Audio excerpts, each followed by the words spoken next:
Sinaloa, nord-ouest du Mexique. 40 degrés à l'ombre. Ici, la drogue ne se cache pas, elle gouverne. Le cartel de Sinaloa est l'organisation criminelle la plus puissante de l'hémisphère occidental.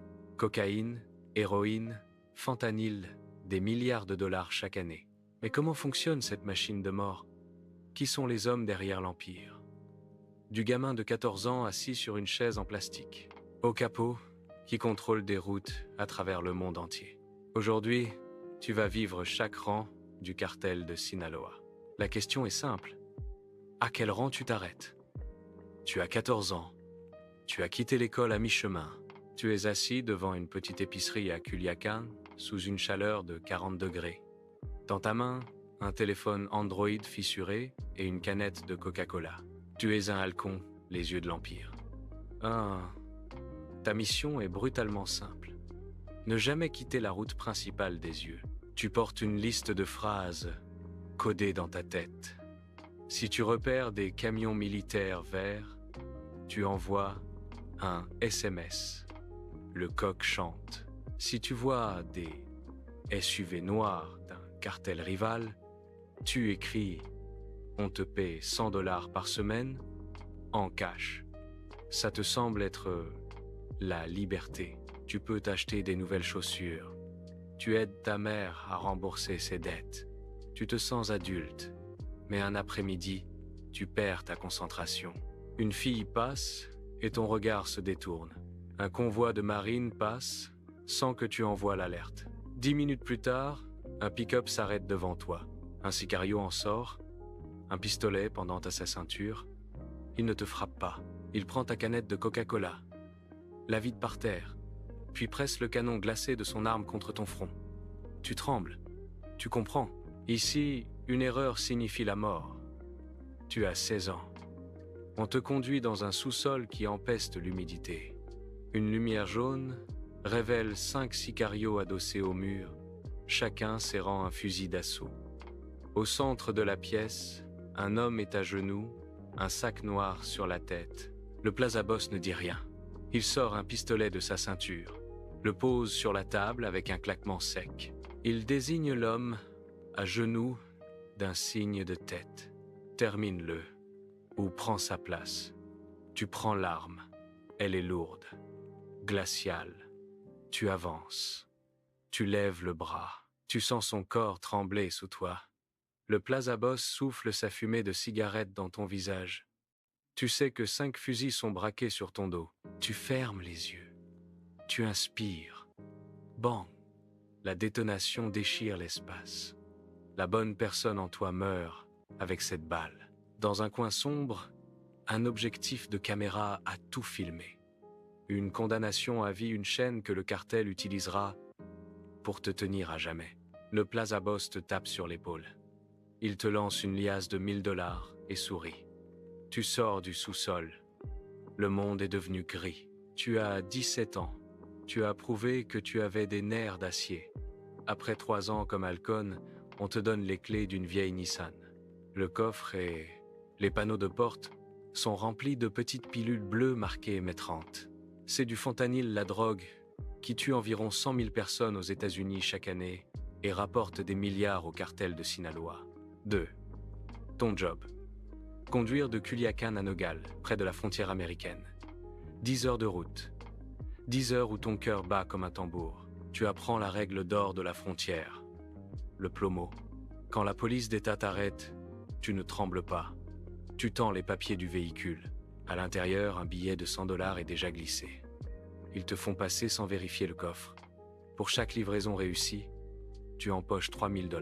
Tu mens à ta mère. Tu lui dis que tu travailles pour une société de transport international. Elle regarde la liasse de billets, puis tes cernes. Elle ne dit rien.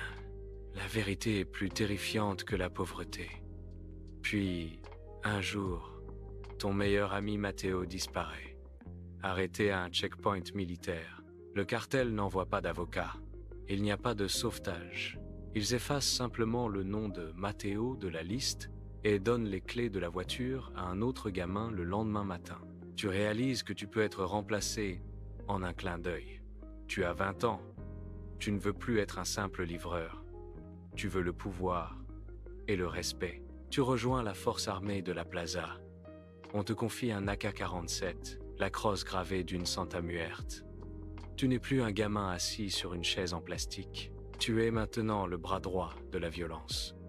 Pour la première fois, on t'ordonne de nettoyer un traître. Tu entres dans un sous-sol sombre. L'homme supplie, implore pour sa vie. Tu tires. Bang. L'explosion te laisse les oreilles qui sifflent. Tu ne ressens rien. On t'a conditionné à croire que c'est juste du business. Tu gagnes 4000 $ par semaine. Tu conduis un Chevy Silverado avec des vitres blindées. Les gamins de ton ancien quartier t'appellent El Jeff. Tu te sens comme un dieu. Mais ce dieu ne dort jamais bien. Tu dors avec un pistolet derrière le dos. Tu commences à te droguer pour rester alerte. Tu réalises que l'ennemi n'est pas seulement la police, c'est quiconque se tient derrière toi. Tu as 25 ans. Après avoir survécu à une embuscade sanglante avec le cartel rival CJNJ, tu portes une longue cicatrice en travers du cou. Le Plaza Boss décide que tu es trop précieux pour mourir dans la rue. On te promeut Cobra d'Or. 3. Tu deviens le visage financier du territoire. Chaque épicerie, boulangerie et boîte de nuit de la Plaza doit payer la taxe de protection. Ce n'est pas une offre, c'est la condition de survie. Tu entres dans un nightclub de luxe. Le propriétaire remarque le tatouage sur ton cou. Ses mains tremblent, tandis qu'il te tend une enveloppe contenant 20 000 $. Tu gardes 5 000 pour toi et envoies le reste plus haut dans la chaîne. Si quelqu'un refuse de payer, tu ne le tues pas tout de suite, ça nuit aux affaires. D'abord, tu ordonnes de brûler une de ses voitures. Ensuite, tu kidnappes un membre de sa famille pendant quelques heures en guise d'avertissement. La prochaine fois, il paie le double sans un mot. Tu es riche. Tu portes des vêtements de designer, tu conduis des voitures de luxe, mais chaque matin, tu vérifies le dessous de ta voiture pour t'assurer qu'aucune bombe ne t'attend. Tu as 30 ans. Tu n'appuies plus sur la gâchette toi-même. Tu commandes une unité de 50 sicarios et courriers. Tu es un PDG du monde souterrain. Ton travail, c'est la logistique. Tu t'assures que les chargements de produits chimiques en provenance de Chine arrivent en sécurité et que le fentanyl fini repart vers les États-Unis. C'est à ce moment que tu entres dans le monde de la politique souterraine. Tu corrompais des officiels avec des valises pleines de cash et des menaces subtiles visant leur famille. 4. Tu gagnes 50 000 $ par semaine.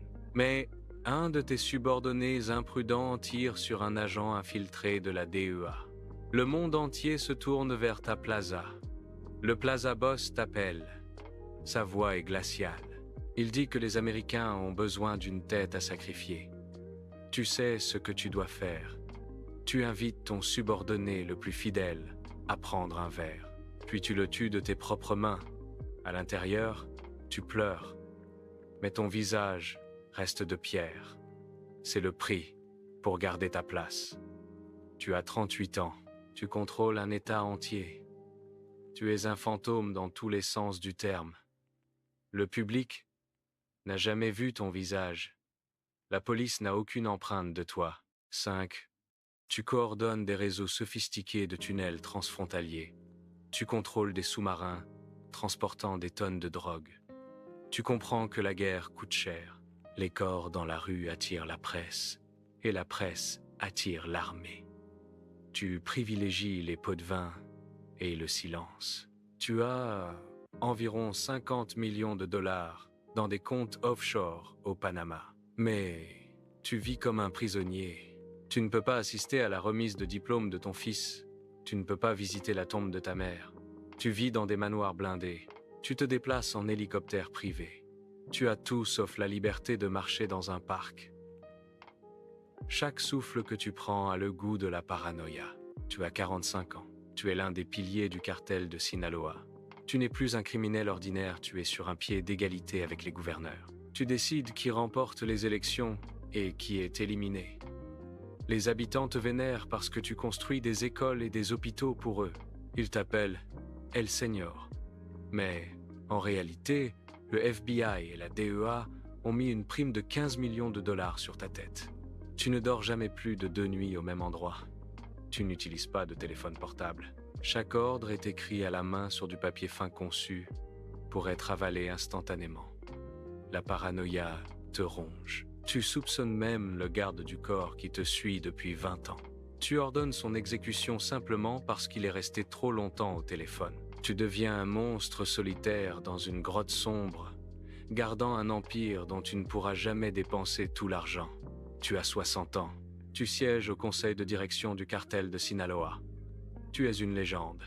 Tu coordonnes des routes de trafic à l'échelle mondiale des ports d'Europe aux nightclubs d'Australie. Tu ne te soucies plus de l'argent.